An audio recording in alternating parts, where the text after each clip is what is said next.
Collector साहब एक बंगले में रहते थे और बंगले में अपनी परिवार के साथ रहते थे। उनका एक बेटा था और उनकी एक पत्नी थी। और बंगले में रहते थे तो उनकी बूढ़ी माँ जो होती है उनके बंगले के सामने आती है और कहती है, जो गार्ड होता है उसे रोक लेता है और कहता है कि माँ जी तुम कहाँ जा रही हो। तो बूढ़ी माँ जो होती है वो कहती है कि मैं कलेक्टर साहब जो हैं इनकी माँ हूँ। वो गार्ड जो होता है वो सोचने लगता है और कहता है कि माँ ऐसे तो हो ही नहीं सकता कि तुम उनकी माँ हो, क्योंकि उस बूढ़ी अम्मा के जो कपड़े थे वे ऐसे थे कि किसी उसके बहुत बुरे हो रहे थे कपड़े। उसने अपने सर पर एक गठरी रख रखी थी। जो उसकी हालत थी उससे लग ही नहीं रहा था कि कलेक्टर साहब की माँ भी हो सकती है। तो गार्ड जो होता है वो फिर भी उससे कहता है कि ठीक है माँ जी आप यहाँ पर बैठिए, मैं कलेक्टर साहब से पूछ कर आता हूँ। वो अंदर जाता है और अंदर जाने के बाद कहता है कि कलेक्टर साहब आपकी माँ आई है आपसे मिलने बाहर। जब कलेक्टर साहब इस बात को सुनते हैं तो बाहर आते हैं और बाहर जब आते हैं तो उनकी पत्नी भी उनके साथ आती है। अब वे बाहर आने के बाद कहते हैं कि मैं तुम्हें नहीं जानता, तुम कौन हो। तो उसकी माँ जो होती है वो कहती है कि बेटा मैं तुम्हारी माँ हूँ, क्या तुम मुझे नहीं पहचानते। तो वो कहता है कि मैं तुम्हें नहीं जानता माँ जी, तुम्हें कोई गलत फहमी हो गई है, तुम्हारा बेटा कोई और होगा, क्योंकि मैं तुम्हारा बेटा नहीं हूँ, मैं तो अनाथ हूँ।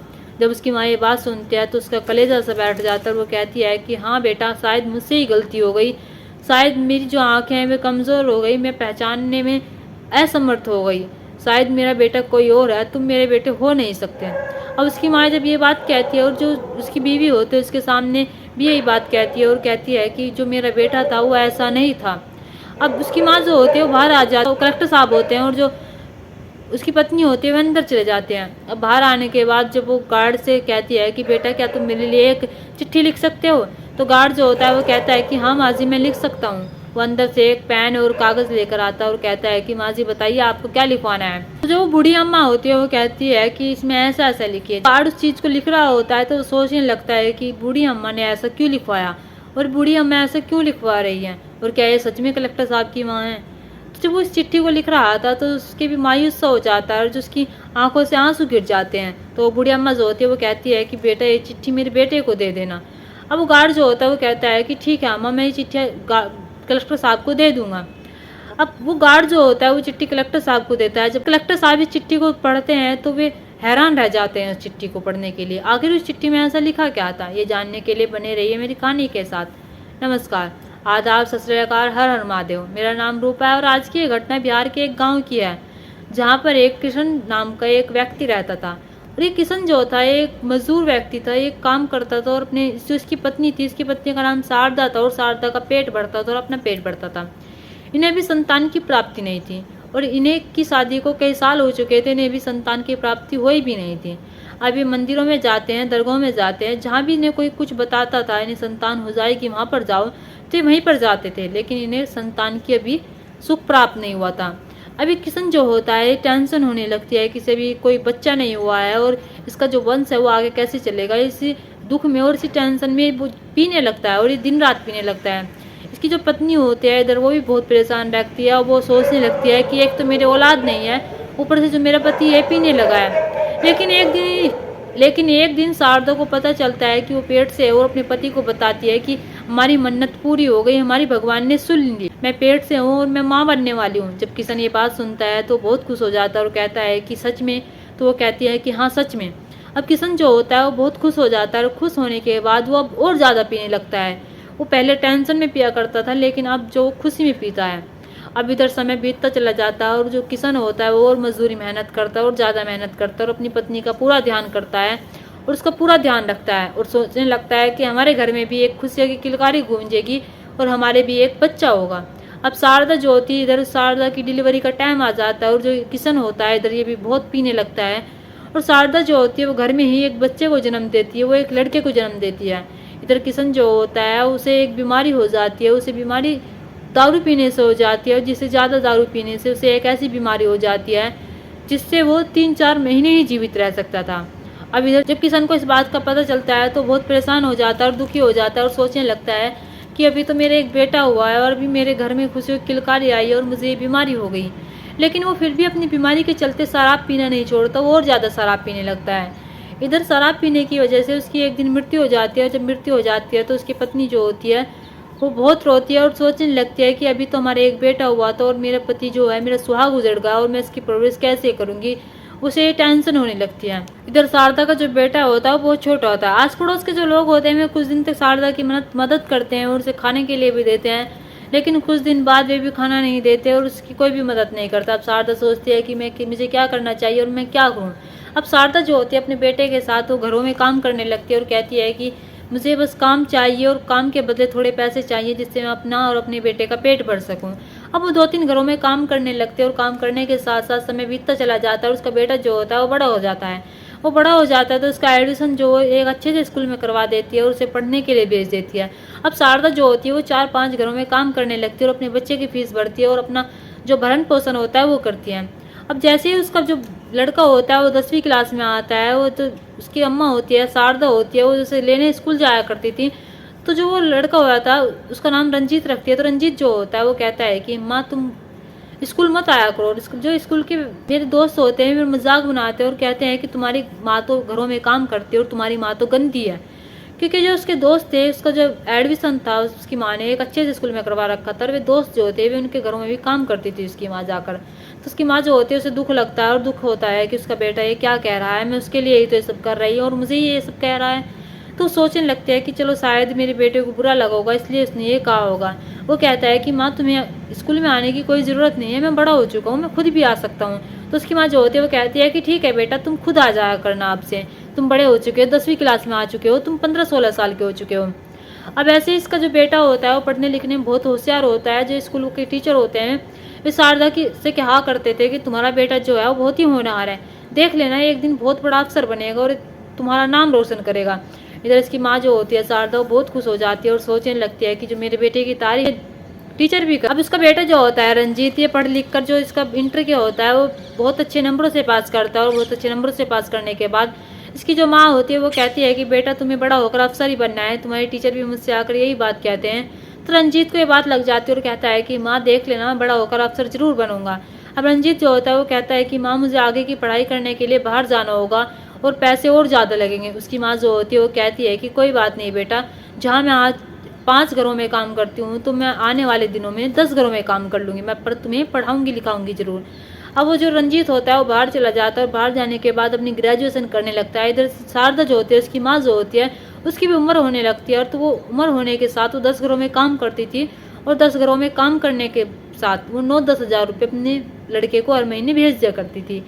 इधर रंजीत सिंह जो होता है उसकी जो पढ़ाई होती है वो ग्रेजुएशन जो होती है वो पूरी हो जाती है। पूरी होने के बाद वो अपनी माँ से कहता है कि माँ मैं अब कोचिंग करना चाहता हूँ, मैं एक अच्छी सी कोचिंग सेंटर जाना चाहता हूँ, वहाँ पर अपनी पढ़ाई करना चाहता हूँ, वहाँ से मैं एक बड़ा अफसर बनना चाहता हूँ। उसकी माँ उसे जब भी मना नहीं करती और कहती है कि बेटा मैं चाहती हूँ, मेरा सपना है कि तुम एक बड़ा अफसर बनो, तुम जहाँ पढ़ना चाहो वहाँ पढ़ सकते हो, पैसे की कोई टेंशन मत लेना, मैं तुम्हारे लिए जितने पैसे होंगे उतने ही भेज दूँगी। अब रंजीत जो होता है वो कोचिंग सेंटर जाता है। कोचिंग सेंटर जाने के बाद उसका जो पेपर होता है यूपीएससी का वो क्लियर कर लेता है कुछ सालों बाद। और जब वो पेपर क्लियर कर लेता है तो अपनी माँ को पहले खुशखबरी देता है और कहता है कि माँ मैं कलेक्टर साहब बन गया, मैं डिस्ट्रिक्ट कलेक्टर बन गया। जब उसकी माँ ये बात सुनती है तो खुशी से पागल हो जाती है और अपने जो आस पड़ोस के पड़ोसी होते हैं उन चिल्ला चिल्ला कर कहती है और कहती है मिठाई बांट कर कि मेरा बेटा कलेक्टर बन गया, मेरा बेटा कलेक्टर बन गया। तो आस पड़ोस के जो लोग होते हैं वे कहते हैं कि हाँ तुम्हारा ही बेटा कलेक्टर बन गया, तुम्हारा बेटा एक नौकरानी का बेटा कैसे कलेक्टर बन सकता है। आस पड़ोस के जो लोग होते हैं वे विश्वास नहीं करते, यकीन नहीं करते कि इसका बेटा कलेक्टर बन गया, लेकिन वो फिर भी कहती है कि मेरा बेटा सच में कलेक्टर बन गया है। जब ये यूपीएससी की ट्रेनिंग के लिए जाता है, वहाँ पर ट्रेनिंग कर रहा होता है तो इसकी एक लड़की से मुलाकात होती है जिस लड़की का नाम निशा होता है। इसी निशा से मुलाकात होती है, पहले इनमें दोस्ती होती है और फिर प्यार होने लगता है। तो ये लड़की जो होती है निशा ही पूछती है कि तुम्हारे घर में कौन कौन है। तो रंजीत जो होता है कहता है कि मेरे घर में कोई नहीं है, मैं अनाथ हूँ।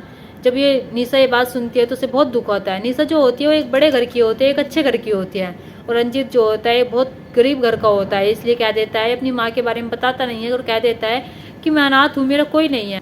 अब निशा जो होती है इससे प्यार होने लगता है और भी ज़्यादा प्यार हो जाता है जब ये बात कहता है कि उसका कोई नहीं है इस दुनिया में। अब निशा और ये जो रंजीत होता है दोनों शादी कर लेते हैं और ट्रेनिंग करने के बाद ही इन्हें जो सरकार की तरफ से घर मिलता है उसमें रहने लगते हैं और ये एक अच्छे से घर में रहने लगते हैं। और अच्छे से घर में रहने के बाद अपनी माँ को बताता है कि माँ मैंने शादी कर ली और तुम्हारी बहू बहुत अच्छी है। जो उसकी माँ ये जब ये बात सुनती है तो उसके अरमानों पर पानी फिर जाता है और वो सोचने लगती है कि मेरे बेटे ने मुझसे बिना बताए शादी कर ली, मैंने अपने बेटे की शादी के कितने अरमान देख रखे थे, लेकिन फिर भी वो कहती है कि बेटा बहुत अच्छा किया, मुझे बहू से कब मिलवा रहे हो। तो रंजीत जो होता है वो कहता है कि माँ मैं तुम्हारी बहू से तुम्हें बहुत जल्द मिलवाऊंगा। अब रंजीत जो होता है इधर अपने परिवार के साथ रह रहा होता है और जो माँ होती है वो उधर अकेली रह रही होती है। उसकी माँ जो होती है वो हर रोज़ रंजीत से बात करती थी और कहती थी कि बेटा तुम मुझे कब लेने आओगे या फिर मैं कब आऊँ। रंजीत जो होता है वो कहता है कि माँ मैं तुम्हारे पास आऊँगा। रंजीत जो होता है वो कहता है कि माँ मैं यहाँ पर रह रहा हूँ, मुझे सरकारी मकान मिला हुआ है। तो उसकी माँ जो होती है वो कहती है कि बेटा मैंने मेरा बहू का देखने का बहुत मन कर रहा है। वो यहाँ के जो आस पड़ोस के लोग हैं वो मुझे ताना मारते हैं और कहते हैं कि तुम्हारा बेटा कलेक्टर बना ही नहीं है, तुम झूठ बोल रही हो। तो रंजीत जो होता है वो बात टाल देता है और टालने के बाद वो कहता है कि माँ मैं कुछ दिन इंतजार करो, कुछ दिनों में मैं घर पर ही आऊँगा। अब इधर रंजीत रह रहा होता है तो इसके जो कुछ साल बीत जाते हैं और कुछ साल बीतने के बाद इसे एक लड़का होता है और फिर बताता है अपनी माँ को कॉल करता है और कहता है कि माँ तुम दादी बन गई, तुम्हारे पोता हुआ है। अब उसकी माँ के जो अरमान थे वे और भी टूट जाते हैं और वो सोचने लगते हैं कि मैंने अभी अपनी बहू को ही नहीं देखा और मेरा पोता भी हो गया। अब उसका जो मन होता है वो और ज़्यादा करने लगता है मिलने का। वो कहती है कि बेटा तुम मुझसे मिलने कब आ रहे हो, बार बार उससे ही सवाल करती है। जो उसका बेटा होता है रंजीत वो बार बार उसकी बात टाल देता है और टालने के बाद कहता है कि माँ मैं बहुत जल्द तुम्हारे पास आऊँगा। अब इसकी माँ जो होती है वो सोचने लगती है कि मेरा बेटा शायद मेरे पास नहीं आएगा, इसे टाइम नहीं मिल रहा है तो मुझे इसके पास चले जाना चाहिए। बूढ़ी हो जाती है बेचारी, उसकी चलना भी बस की नहीं रहता, वो लठिया लेकर चलने लगती है। अभी शारदा जो होती है ये मार्केट जाती है और मार्केट से कुछ कपड़े लेकर आती है, अपनी बहू के लिए साड़ियाँ लेकर आती है और अपने पोते के लिए कपड़े लेकर आती है और उसके लिए खिलौने लेकर आती है। अभी एक गठिया सी बांध लेती है, गठिया सी बांधने के बाद उस पर सर पर रखकर जाने लगती है क्योंकि उसके बेटे का एड्रेस उसके पास था लेकिन वो एग्जैक्ट उसके घर नहीं जानती थी कि उसका घर कहाँ पर है। वो जैसे ही वहाँ पर जाती है तो वहाँ पर वो एक ऑटो रुकवाती है। ऑटो रुकवाने के बाद कहती है कि मुझे उस जगह पर जाना है। वो अपने बेटे का नाम बताती है रंजीत, और रंजीत कलेक्टर साहब है, मुझे उस एरिया का नाम बताती है और कहती है कि क्या तुम जानते हो। तो ऑटो वाला जो होता है वो कहता है कि हाँ मैं जानता हूँ लेकिन तुम कौन। तो बताती है कि मैं कलेक्टर साहब की माँ हूँ। जब ऑटो वाला ये बात सुनता है तो सोचने लगता है कि ये कलेक्टर साहब की माँ एक ऐसी कैसी हो सकती है। उसके कपड़े देखकर वो सोचने लगता है कि ये झूठ बोल रहे हैं, लेकिन वो फिर भी कहता है कि ठीक है मैं तुम्हें छोड़ दूंगा। अब वो उसे ऑटो में बैठा लेता है। ऑटो में बैठाने के बाद वो जब कहता है कि अरे तुम्हारे जो कलेक्टर साहब है वही उनका यह घर है और इस पर एक नंबर प्लेट लगी हुई है, इस पर नाम लिखा हुआ होता है, और उसे वहाँ पर छोड़कर वो ऑटो वाला चला जाता है। अब वहाँ पर जाकर ये बूढ़ी अम्मा जो होती है, शारदा जो होती है, गार्ड से कहती है कि मेरा बेटे का घर यही है। वो अपने बेटे का नाम बताती है रंजीत सिंह। तो वो जो गार्ड होता है वो कहता है कि हाँ यही रंजीत कलेक्टर साहब का घर है, लेकिन तुम कौन। वो कहती है कि ये मेरा बेटा है। जब वो गार्ड ये बात सुनता है तो वो भी सोचने लगता है और कहता है कि तुम उसकी माँ कैसे हो सकती हो। तो वो कहती है कि यही मेरा बेटा है। अब गार्ड जो होता है वो कहता है कि ठीक है मैं कलेक्टर साहब से अंदर पूछ कर आता हूँ, कहता हूँ कि तुम्हारी माँ आई है, तुम यहाँ ही पर बैठो इतने। अब गार्ड जो होता है अंदर जाता है। अंदर जाने के बाद कहता है कि कलेक्टर साहब एक बूढ़ी औरत बाहर आई है और वो कह रही है कि मुझे अपने बेटे से मिलना है, मेरे बेटे का घर है, कलेक्टर साहब का घर है। तो जब ये बात सुनता है तो वो जो पत्नी होती है वो ये बात सुनती है तो कहती है कि तुमने तो मुझसे कहा था कि तुम अनाथ हो, अभी तुम्हारी माँ कहाँ से आ गई है। तो कलेक्टर साहब जो होते हैं वे कहते हैं कि मेरी कोई माँ ही नहीं है, पता नहीं कौन है, चलो आज देखते हैं। अभी बाहर जाते हो। बाहर जाने के बाद कहता है कि तुम कौन हो, मैं तुम्हें जानता नहीं और तुम मुझे अपना बेटा क्यों बता रही हो। वो अपनी पत्नी के साथ ये बात कहता है। तो उसकी माँ जो होती है वो सोचने लगती है और उसकी आंखों से आंसू आ जाते हैं और कहती है कि बेटा तुम ये क्या कह रहे हो, क्या तुम मुझे नहीं जानते। तो वो कहता है कि मैं तुम्हें जानता ही नहीं हूँ, तुम कौन हो। अब इधर कलेक्टर साहब की माँ जो होती है वो कहती है कि शायद मुझसे ही गलती हो गई, मुझे कम दिखने लगा है और मैं पहचानने में असमर्थ रही। तो वो ये बात कहती है और कहती है कि शायद मेरा बेटा कोई और है, तुम मेरे बेटे हो ही नहीं सकते। अब वो ये कहकर बूढ़ी औरत जो होती है वो बाहर की तरफ जाने लगती है और कलेक्टर साहब अपनी पत्नी के साथ अंदर चले जाते हैं। अब बाहर जाने के बाद बूढ़ी अम्मा जो होती है वो कहती है गार्ड से, क्या तुम मेरे लिए चिट्ठी लिख सकते हो। गार्ड जो होता है वो कहता है कि हाँ अम्मा मैं लिख सकता हूँ। उसके लिए एक चिट्ठी लिखता है। जिस चिट्ठी को लिखता है वो उसे जब लिखता है तो वो हैरान रह जाता है और सोचने लगता है कि ये अम्मा जो है ये चिट्ठी क्यों लिखवा रही है। और वो कहती है कि ये चिट्ठी मेरे बेटे को दे देना। अब वो जो गार्ड होता है वो चिट्ठी जो उसका साहब होता है वो बाहर आता है कलेक्टर साहब और कहता है कि क्या मेरी अम्मा चली गई। तो गार्ड जो होता है वो कहता है कि हाँ चली गई, लेकिन वो तुम्हारे लिए एक चिट्ठी छोड़ कर गई है और कह कर गई है मेरे बेटे से कहना से ज़रूर पढ़ ले। अब कलेक्टर साहब जो होते हैं उस चिट्ठी को जेब में रख लेते हैं और जेब में रखने के बाद भी इसे पढ़ते नहीं हैं। और जब से रात का समय होता है, रात के समय में अपने कपड़े उतारते हैं और नाइट के कपड़े पहनते हैं। तो उसकी जो पत्नी होती है जब उनके कपड़े उठा कर ले जाने लगती है तो जो चिट्ठी होती है वो नीचे गिर जाती है। और जब नीचे गिर जाती है तो कलेक्टर साहब की उस चिट्ठी पर निगाह जाती है और सोचने लगते हैं ये चिट्ठी तो मैंने पढ़ी ही नहीं। वो जैसे ही उस चिट्ठी को उठाने जाते हैं उससे पहले वो चिट्ठी उसकी पत्नी उठा लेती है। और जब ये चिट्ठी नीसा उठा लेती है और जब पढ़ती है तो उसकी जब वो चिट्ठी पढ़ती है तो उसकी आंखों में आंसू आ जाते हैं और वो कहती है कि तुम अपनी माँ के साथ ऐसा कैसे कर सकते हो, मुझे तुमसे ये उम्मीद नहीं थी, और तुम अपनी माँ को ऐसा क्यों छोड़ सकते हो जिसने तुम्हारे लिए इतना सब किया है। तो जो इधर रंजीत सिंह होता है वो भी रोने लगता है और कहता है कि मुझसे गलती हो गई और मैंने इसलिए अपनी माँ के बारे में नहीं बताया था, कभी तुम मुझे छोड़कर चले जाओ और मैं तुमसे बहुत प्यार करता था।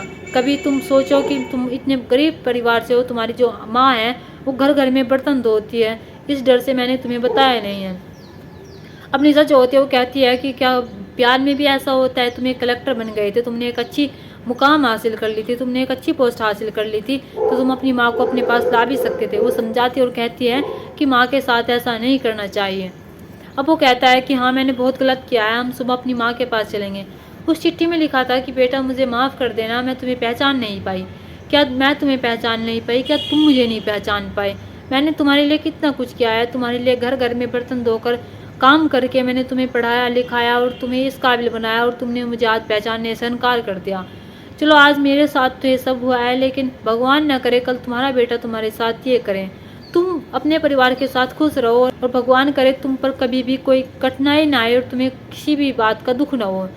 और वो जब इस चिट्ठी को पढ़ते हैं तो उनकी आंखों में आंसू आ जाते हैं, और आंसू आ जाने के बाद वे प्लान करते हैं कि अगली सुबह वे घर जाएंगे। घर जाने के बाद जब वे घर जाते हैं और अपनी माँ से कहते हैं कि माँ मुझे माफ़ कर दो, उधर उसकी बहू जो होती है पैर छूती है और कहती है कि माँ से माफ़ कर दो और हमसे गलती हो गई, इन्होंने मेरे लिए तुमसे झूठ बोला और कहा कि मैं अनाथ हूँ। वो अपनी माँ के पैर छूती है और कहती है, उसकी माँ जो होती है वो कहती है कि कोई बात नहीं। उसकी माँ जो होती है वो अंदर से वही पोटली उठा कर लेकर आती है जो सर पर रख कर उसके घर जाती है। वो पोटली उठाने के बाद उसे खोल कर अपनी बहू को साड़ी देती है और जो अपने पोते के लिए खिलौने लेकर आती है उसे देती है। अब वो बाहर जाकर चिल्ला कर बताती है कि देख लो मेरा बेटा आ गया है, मेरा बेटा कलेक्टर साहब बन गया है।